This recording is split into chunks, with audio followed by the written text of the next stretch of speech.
Hello everyone! Here are Emily Moncayo and Valeria Solis, first-year students from Ecuador studying at St. Thomas University in New Brunswick, Canada. We will be presenting this podcast about climate activists based on our interview with our special guest, Allie Rougeot, a young climate activist and lead coordinator for Fridays for Future Toronto and studying at the University of Toronto. Hello, Allie. Welcome. We have got a few questions for you. If you want to add anything, feel free to do so. Now, before we get started, please introduce yourself so our listeners can know a bit more about you. So my name is Allie Rougeot. I'm initially from France, but I've been in Toronto for 4 years now, 5 years almost, for university, where I study economics and public policy. And I've been, and I can talk about this more in a question, but I've been doing environmental work for a while, or caring about the environment for a while, but the biggest part of my activism has really been the past few years with Fridays for Future Toronto, and in creating that and getting the group to grow, and really focusing on the climate justice component. Okay, thank you. We're really excited for this interview, and we're going to get started with a couple of questions. Where would you say that your role as an activist started? The moment when you realized that you had to do something? I think I had several moments. The first few moments were definitely when I was really young and reading about biodiversity loss, and I started doing work in my school, just doing presentations to my classmates and in my school library. And then progressively I got involved with women's rights and refugee rights because I lived in south of France and we had a lot of people coming from Syria on the coast. And so these were just moments where I knew I was interested in just, combating any form of injustice. And then there were moments where I, in my personal life, realized, I want to make some big changes, like going vegetarian, going vegan. And so these kind of accumulated as a young person. But when I arrived at university and was doing work around sustainability on campus, there was really a moment where I knew that it felt too small and like too little all the time. And that's just when we had a new government elected in Ontario, and at the same time in Sweden a lot of people started doing strikes, and that just kind of accumulated in me saying, like, I've been doing small changes my whole life, but I really wanted to do something that was big, that was going to have like a massive impact. And so that's, for me, the moment I stepped into a fully activist role instead of just more of an advocate role, I would say. How have your personal experiences along the way changed your perspective on activism? It definitely, what shaped a lot how I see activism today has been, first of all, taking the time growing up to become an advocate and slowly step into the roles. So I wasn't put with a megaphone or a mic by my parents, I wasn't kind of like forced into it. And sometimes you see parents do that to their kids when their kids are, involved in an issue. You see the parents try to make them into like child celebrities almost around an issue. My parents didn't do that at all. They encouraged me to speak about what I cared about, but they didn't, make me an activist. And I think that was good because I had time over the years to develop my opinion, to be wrong in private, to be like, to have to re-question my ideas in private, so that now when I did eventually get media, I was 18. I had thought about things more. I had been prepared to be like countered on my ideas. So that really shaped my experience of activism. Another element is more recently, as I've become more of like what people see as an activist, what's really shaped me is interacting with other people and how they view activism, because we have young people that join groups and they say, I don't have any of the skills you have. Like, I don't like to public speak. I don't understand, the climate science, but I care. Through these people, I've understood that activism was honestly not just screaming in a megaphone, but sometimes it was like doing internal caring for each other, doing organizing. I mean, we also just need the people that are like coding the website or preparing the graphics, and, so that aspect really changed. And at the same time, I saw a lot more young people that thought they knew what activism was because they were looking at me. And they were just looking at me through my Instagram, so they thought activism is holding a megaphone and having cool pictures. And so when they joined the group, they expected to do just that. And so when we told them, no, well, actually, we spend really long hours on calls and we write documents and we read about policies. There was almost like a disappointment because all of a sudden there was real work behind activism. So yeah, just a few examples of how my vision has changed. That's really funny, but I think it's absolutely true. Now, how is your worldview different from the worldview that systems have reinforced upon society? The first one, quite obviously, is my view of our economic system. I'm an economics student at a university that is pretty traditional. I mean, U of T is not known for being super progressive. So that's definitely what the worldview that I'm being imposed, this neoliberal economic thing where the market will give us what we need if we're just nice to it. And my worldview is not that. I'm really in a worldview of having the market be a tool for humans and kind of having human values be the first thing that guide us. And then, the market and the government and trade are kind of helping us achieve human goals first, not market goals, where humans help achieve them. That's my biggest one. Then there's other ones, because I come from a country like France that is a colonial country and still has a lot of roots and a lot of colonial implications, even though it's not technically, the colonizer anywhere anymore. When I moved to Canada, that changed because all of a sudden I was actively in a country that was like a settler state, like a country that was still actively being colonized. And so the view that I had in France of, colonization was a long time ago, most of it has been solved, don't worry, we figured it out, we're good now. I came to Canada and that was shattered because all of a sudden I realized it's an ongoing thing, it has lasting consequences, and we're still dealing with the effects. So I think that's the second one. I think there's a lot of just smaller things. Obviously, as a woman and someone that cares a lot about women's rights, I'm lucky that I was raised in a very progressive family, but the general framework of the patriarchy still influenced my upbringing in a way, in a small way, and in my school, especially in my interactions with other people. And that's something that is very different from my own worldview, obviously. So just a few elements like that. This comes a bit with what you were just talking about being from France and all the ideas that have shaped your views. What challenges, if any, have you faced being from France and taking on a leadership role here in Canada? Initially, a challenge was within myself because I didn't know if I was legitimate. Especially when I criticized the Canadian government on indigenous sovereignty things. I'm thinking, wait, where do I fit? I'm lucky that now I'm a citizen, so now I could kind of you don't feel like a citizen when you come from somewhere else, even if you are. I'm sure something that's familiar with you. So this initial barrier that I put myself, then I realized, you know what? I don't need to have that barrier because I came to Canada with the promise of giving Canada my best, I'm giving them my skills, I'm giving them my labor, I'm bringing in the education I had from France. Like Canada didn't have to pay for my education, France did. So I'm bringing in things to Canada. I'm allowed to also ask from them. If they want me as part of their society, they want all of me, not just the part that's like producing for them. So I kind of told myself, no, you're allowed to do that. And how I justify it is I want what's best for Canada, and to me what's best is more sustainability and, a more equitable society. The challenges I face from the outside have been limited. I've never faced, and that's maybe because I don't have a French accent, honestly, I've never faced harsh discrimination. And because my name could also be from Quebec, people usually assume I'm from Quebec. And so I'm sure if you're not French, but you're an immigrant from somewhere else, you don't have all the same privilege because to me, they just assume I'm French Canadian. So I'm lucky that I haven't been confronted to too much harm on that part. I think that all that you said is very true, and that all of the international students in Canada would feel the same way.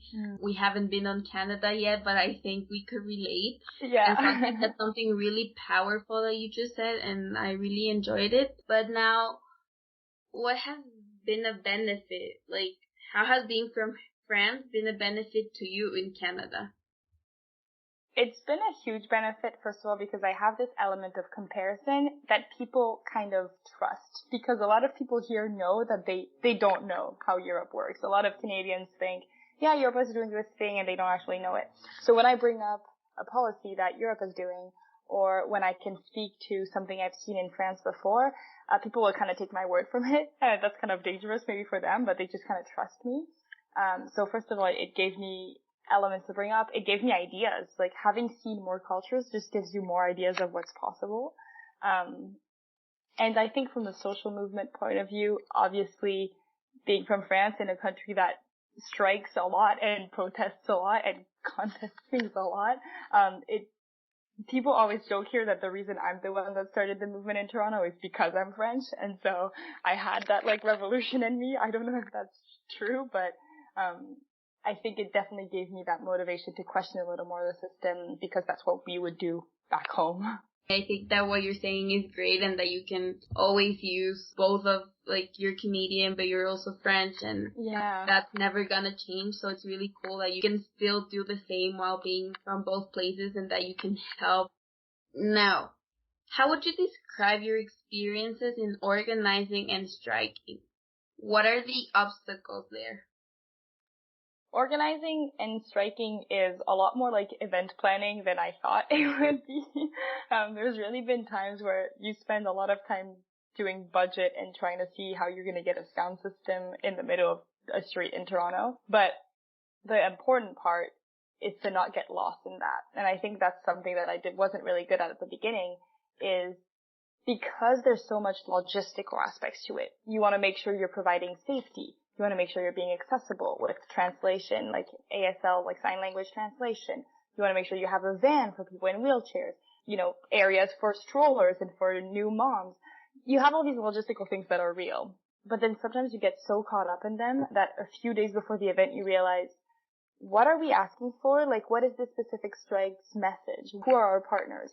So a major challenge and a big part of organizing is trying not to get so caught up in logistical details that you forget that you're not organizing a festival, you are organizing a strike.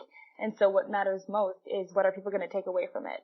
And that should be a clear messaging, a clear set of demands, and a clear set of next steps.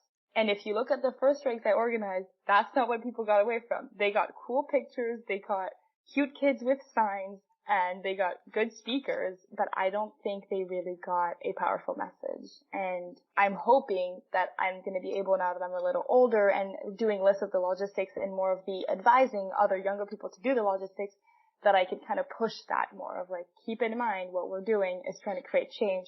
The end goal is not strikes. The end goal is climate action, right? So regarding to all this activism and striking, I think this is a question that might come up for a lot of people. And it is that we think that you're an energetic activist, but there might be lots of people who feel out of their comfort zone when striking or organizing or meeting other people. So what advice would you give them for contributing to climate action? I think that's such an important question, because that's what I take issue with sometimes in how I present myself. Like when I look back at my social media, I think I really portray one form of activism only, and that's because that's who I am. I'm not lying. It's just that sometimes it'd be good to portray other people. A good example is that during the pandemic, we had a lot of new people join. And I don't think new people joined because everybody cared about climate change. I think new people joined because now that our organizing was online, a lot of the social anxiety of coming to a meeting in person or coming to a strike in person got taken away. You just had to join a Zoom call and you could organize through messages. You didn't have to speak. You didn't have to be perfectly fluent in English, things like that. And so that taught me that, first of all, it's not an advice for people, it's an advice for organizers. We have to be better at being accessible for more people, not only from a moral point of view, but just because we want more people in our movements. For people that do have that anxiety or just in general, barriers to doing the form of protesting or striking for many, many reasons, I would say that you're allowed to kind of look for the activist group that's best fit for you. It's not because you first volunteer or give interest to a movement that you have to stick with them. And I really think, when you're considering school options or even shoe options, you look at different options before you choose one. And you're allowed to do that with activism. You're allowed to look at different groups. And now that we're online, you can literally look at groups across the world and get the one that fits you best. And if that group doesn't exist, you can create it. So Let's think of an example like musicians. Recently, there's been a group of musicians who said, we don't want to do policy stuff. We don't really understand economics. We don't really care about that. But we do want to do something for climate. And so they created something called Music Declares a Climate Emergency. All they do, or not all they do because it's a lot, but what they do is organizing festival-like thing for now online, but after doing music for climate. That's the best example of if the opportunity doesn't exist for you, you can create it. The few rules is, first of all, if you do decide to go, you can tell either organizers or other people that you want to go as a group, and you can keep that group. And that sounds very basic, but, you know, the first few actions that I brought my friends to, they were terrified. They were just behind me. And then after a few times, you know, they're also just like happily in the crowd and not really caring. It is a habit to take, just like other things. If you really can't do it physically, like telling the movement or telling the people you're involved with, these are what I am good at. Instead of waiting for organizer to say, okay, you can't do that, so can you do this? Can you do this? And having a long list, just coming right away and saying, you know what, I know what I'm good at already. Do you need this skill? That is just the best way because you're coming with a solution. They probably have a need for this and you're reducing both of your times. And the final one, which goes back to my example of the Music Declares Emergency group, is it's worth creating a group if you can see that what you offer isn't out there at all. If you're a computer programmer, creating a computer programmer for climate group would probably be good. And then your whole group is helping other climate activists program websites for their action, you know, something like that. We need a lot more of people just taking initiatives with their skills instead of waiting for us to go and get them because we don't even know what's out there. So if you give options, then we can come and like look for you and pick on your specific skills. What is your biggest takeaway from the March 19th Fridays for Future worldwide strikes amidst the COVID-19 pandemic? One takeaway is that we can still have in-person actions even during a pandemic in certain places, in certain countries. We had one in Toronto, which we kept to only people we knew so that we could all, you know, get tested after. We kept it with very strict rules, but we had one. And that's a good lesson for us is learn how to adapt and don't just give up. Don't just automatically take the government's word for it that all protests should be postponed until the end of this pandemic. No, this pandemic has been lasting for more than a year now. If I wait, pipelines are going to be built across my garden at this point. Like, we're not going to have, the structure in place. So that's the first one is question a bit what you're being told, obviously respecting the COVID emergency, but also questioning the fact that the government also has an interest in keeping us out of the streets. The second one is I liked the fact that we aimed our messaging at no more empty promises instead of asking for new promises. Because one thing that we do is we ask for new promises every time we ask, can you commit to net zero by blah, blah, blah? And then sometimes they do. Sometimes politicians say, yeah, let's do it. But they never do it. And so what's really important is showing that we're going to keep coming back. We're going to look at what you said last year and we're going to check whether or not you did it.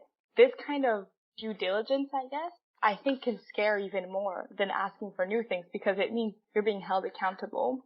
I really like that. A bit of a negative takeaway is I don't think it changed much. I honestly don't know who outside the movement heard of that strike. And that is sadly, there was media, but in the end, it did feel like we were so focused on creating a strike that I don't know how much change we created on the outside. It's very hard to hear, very hard to say because we took a lot of time to organize those events, but I don't know how much impact we had, honestly. Now talking about all of these pandemic, where do you see the climate movement going in the post-pandemic world? I think the movement absolutely has to do a big, post-pandemic thing. Not because it's like a celebration or whatever, but to kind of say that we didn't lose organizing capacity. This is very important to show that we didn't lose our networks and we didn't lose support. Because when we had a smaller strike, the media asked, do you think there's less people supporting the cause? When the reality is no, just people are trying to look for jobs and food right now. They don't have time to strike. But after this pandemic is over, the biggest thing is showing that the support is still there. And then I think we really have to, as much as we might want to just forget about the pandemic, look at it and say what really, really worked well and what didn't during the pandemic and how can that be adapted to climate. Because in the end, COVID was a crisis that was recognized pretty rapidly as a crisis, acted on pretty rapidly, depending on which country you're on, as a crisis, and all parties were involved. Governments knew that they had to do some part of the work. Companies understood that they were going to have to contribute, and individuals knew that they had a responsibility. It's the same with climate, but for some reason, we don't think of it that way. So if we can kind of learn from the marketing of COVID, COVID didn't need a marketing agency, but we should just learn from that messaging and apply it to climate. I think we can win a lot more battles like this. And the final thing is I think we have to be careful in how we talk about it, because a lot of people lost loved ones, jobs, houses. A lot of people are hurting from this pandemic. And especially for those of us that are like, in city centers, maybe in more privileged households, it would be very, very unfortunate to just say, okay, pandemic is over, back to climate. Because for a lot of people, the effects of COVID is going to be for like a decade or more. So we have to be intelligent in how we talk about it, I say. Personally, where would you see yourself in that scenario? I'm currently trying to figure out where I'm going to fit in the movement as I'm getting slowly out of very young youth. I'm 22. I'm not old, but I'm not really the 18-year-old person I was when I started the group. So I'm going to try to transition out of directly organizing strikes and maybe using more of my more technical background in economics and things like that to help inform the messaging behind strikes and movements, because I know that's something people struggle with. And I'm also going to try, and I don't know how much it's going to work, so maybe if you ask me again in 2 years, I'll be like, that was a terrible idea. I'm going to try to bring my activist behavior under the guise of my economics, degree into more of the private sector world, which is kind of hard to do because sometimes you just want to stay within your community of activists and have a job in a nonprofit that you're proud of and just kind of do work that feels good and that does good. But then you realize if I have the strength and the privilege to speak to the private sector, maybe I should be the one to kind of take that risk and go there and kind of do that less fun job of trying to convince people that don't care. So that's kind of where I see myself, is pushing more in the private sector, especially in the big companies that produce our everyday goods. Because for now, a lot of consumers might want to switch to more sustainable alternatives, and they just don't have the option, very simply. And so my dream would really be to work in those big companies that produce our food, our clothing, and our furniture, and go with them and say, okay, now we have to provide real alternatives so that people can really switch. That's a little ambitious. Well, I think there's nothing too ambitious. If you're willing to put the work, then it shouldn't be called that ambitious, so I wish you luck in that. Thank you. Then what would you like people to learn from your activism? The first thing is really that I wasn't raised to be an activist per se, or I didn't do a leadership camp. I didn't even go to a school that made me do this. I allowed myself to do it, and then I met people that allowed me to do it. And so really not thinking of yourself as not an activist because that's not in your personality or not in your family or not what you saw yourself as doing. I think that's the very important lesson of my activism. The second one is being able to go back on your past work and say, that wasn't actually efficient or that wasn't real activism. That's the hardest part because it's really nice to look at events and say, oh my gosh, 50,000 people, yay. But then you realize if that didn't achieve much, in the end, you didn't do real activism work.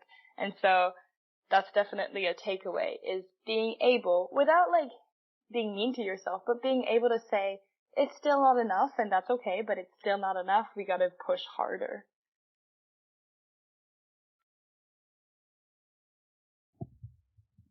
Okay. I might add actually very quickly because I feel like it could be dangerous to only say that and not a addition. We talk a lot about burnout in activism and how easily you get anxious and tired, and yeah, it's very difficult. So one thing that I've adopted in my life is I separate my activism from my life as a young person. I'm in my 20s. I like to see my friends. I like to go party when there's no global pandemic. I like to, do other things and have friends outside the movement. And a tendency I see is once people shift in their minds and become activists, they want to do everything with other activists. They only go to trips with their activist friends. They only hang out with them. And then they burn out because all of a sudden you're constantly thinking about the problems you're trying to address. I kept my non-activist friends, even though sometimes they upset me because they don't understand climate change that well. But because there's a reason I was friends with them, I also just like these people. So trying to be careful once you switch to not like leave your old life behind because you're going to burn out very quickly. And I haven't really experienced burnout in my activism, and I think it's because I still have a life outside of it. What you just said was really powerful as well, and I think that's something a lot of people should hear. You've got a life outside I see whatever's happening, yeah. and that's always first. I think that you realize that. And so now we come to our last question. What is the final piece of advice you would give anyone who's trying to challenge the system? That's a good question. Let me think about that for a second. The one that comes to mind the most clearly is do collaborations and find yourself other people that are trying to challenge the system, even though it's in a different way than you are, as long as it's the same system you're challenging. Because I realized when I started, I was so focused on climate and carbon that I forgot a whole part about justice. And then I did collaborations with people that were mostly focused on justice and not as much carbon.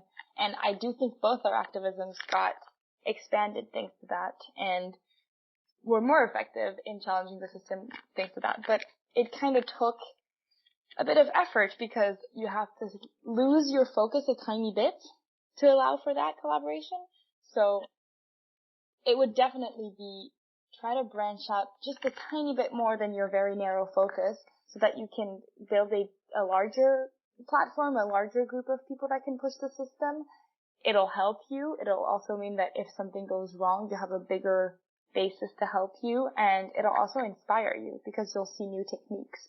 So really, really privileging the collaboration instead of just going alone very fast at first and then crashing, I would say. Okay. So would you say, would you have any other advice for anyone, or would that be it? I would say, I always say that I risk getting sued by Nike saying this, but the biggest one is genuinely just do it, because that's what happens. Like, you don't wait until you're an expert in sustainability. Don't wait until you have the solution to the problem. That's a big one. Just as long as you're going in thinking, I'm going to be challenged on my ideas, I'm going to have to learn along the way, but I don't have to know everything to start. That is the biggest thing, is honestly get started. Once you get started, you'll be able to learn and progress and whatever, but if you never start, you'll find yourself at 35 saying, what have I achieved, So I do think getting started in any way possible is the best thing you could do. Thank you very much for being here with us. I personally enjoyed listening to everything you had to say. Everyone's gonna enjoy whatever you will have to say in the future, what you just told us, and hopefully more people will keep joining Fridays for Future, and if they're not in Toronto, that they can follow from other places or even start a new one in different cities, which is also pretty great, and that climate action can actually occur, which is the final goal, as you said. So thank you very much, and we really appreciate it. Thank you so much. And I will say, this has been a much more interesting conversation than the ones I have with most of the media or things like that, because you ask questions that I don't think about that often, and they were very interesting for me to answer. So thank you as well for giving me that opportunity. Well, it was a really interesting interview, and I think it leaves us with a lot of reflection to do. I think that this has opened my eyes a bit more and has shown me how anything you're good at is good to make a change. That there is no specific personality type you must have to do something, and that if we want to, we can. Being an activist is not just protesting, but all that comes with it and the work that has to be put behind. For anyone out there who's seeking their way into activism, I'm sure you can do it. And for all of those who are listening, we need to be the change, and as we see, it must be done now. It cannot be left for later. And so, let us take action. Wise words, Emily. I agree we had an insightful interview with Allie. Thank you for staying tuned to our podcast. Please follow Fridays for Future Toronto and Allie Rougeot on her Instagram account to know more about her and the climate movement in Canada. Thank you.